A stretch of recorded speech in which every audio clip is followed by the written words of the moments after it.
During these weeks, as we discern our pledge to St. Paul's for 2023, we've been communicating through a weekly email, and letters gone out, and we've also invited some folks to speak on Sunday.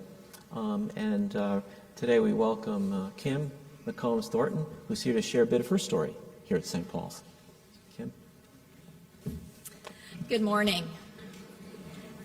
After 16 years at St. Paul's, I didn't feel I could turn down Father George when he asked me to speak today about what St. Paul's means to me. Though likely, like many of you, I didn't really relish the thought about being up here. The timing is interesting, though. Peter and I have 3 boys, and our youngest son, Tad, just started college.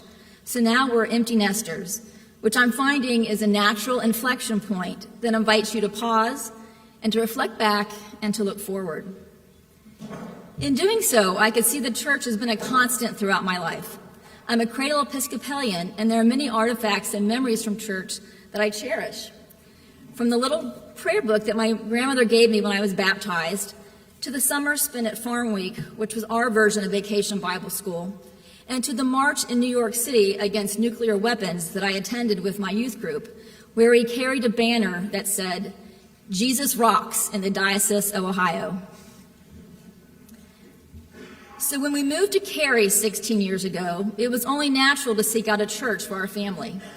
I hope our kids have good memories from growing up in the St. Paul's community, like our prized wooden spoons from winning Faith, Family, and Frosting 2 years in a row.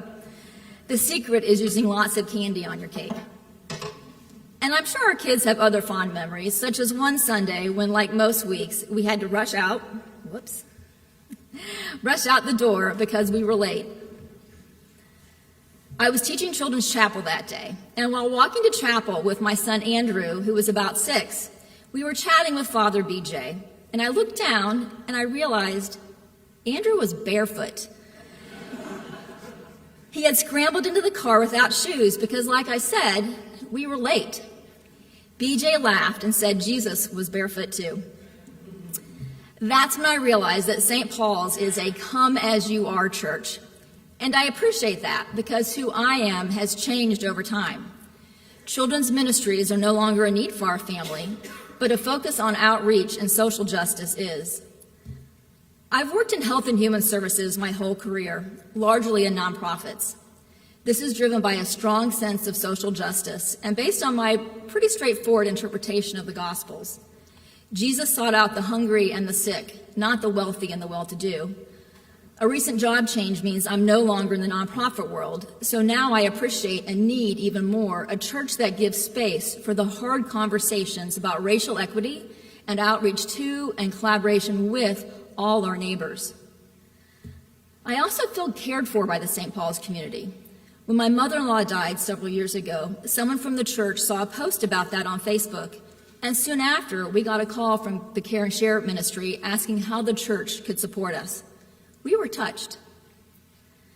Over time, I have met amazing people at St. Paul's who inspire me in their faith journeys. And the sermons here really make me think. In fact, sometimes I honestly just come for the sermon. And I always find a nugget or two to ponder on all week. But it really doesn't matter why I come and continue to pledge to St. Paul's. What matters for you is why you do. I encourage you to pause for a moment and consider what you will say when George asks you to speak on a Stewardship Sunday, because your turn is coming. Maybe like me, you'll realize the invitation to pause and reflect is a gift in and of itself. Thank you.